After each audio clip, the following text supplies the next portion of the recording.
छोटे भाई की हुई मौत, वेंटिलेटर पर जिंदगी मौत की जंग लड़ रही है बहन।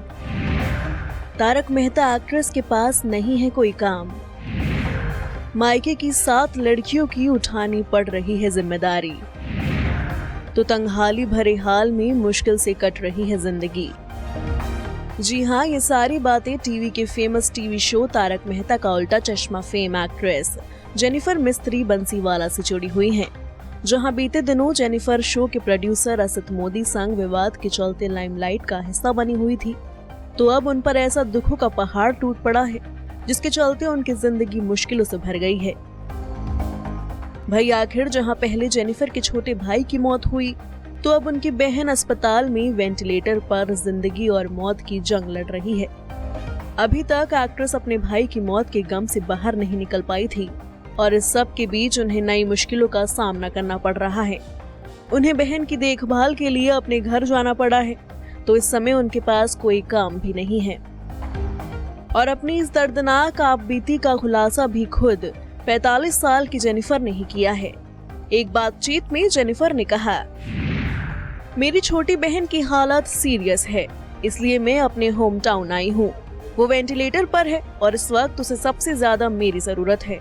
उसकी हालत गंभीर बनी हुई है, वो जिंदगी और मौत के बीच जूझ रही है। ऐसे में मुझे उसके साथ रहना है। जेनिफर ने आगे बताया, बीते 1.5 साल से मैं मुश्किलों में जिंदगी बिता रही हूँ। छोटे भाई के निधन के बाद मैं मायके की 7 लड़कियों की जिम्मेदारी निभा रही हूँ। इसी समय असित मोदी वाला मामला भी हो गया। सारी चीजों को एक साथ मैनेज करना मेरे लिए काफी मुश्किल रहा, इसलिए बीते कुछ महीने मेरे लिए परेशानी भरे रहे हैं। जेनिफर ने यह भी बताया कि तारक मेहता छोड़ने के बाद अब तक मुझे कोई रोल ऑफर नहीं हुआ है, पर एक प्रोडक्शन हाउस है जिसे मेरे जैसे कैरेक्टर की तलाश है। शायद वो लोग मुझे अप्रोच करें। गौरतलब है कि तारक मेहता शो में रोशन कौर सोढ़ी का किरदार निभाकर पॉपुलर हुई जेनिफर मिस्त्री बंसीवाला पिछले 1.5 महीने से अपनी पर्सनल लाइफ को लेकर काफी परेशान चल रही है। ना उन्हें कोई काम मिल रहा है, और अब उनकी निजी जिंदगी में भी परेशानी आ गई है।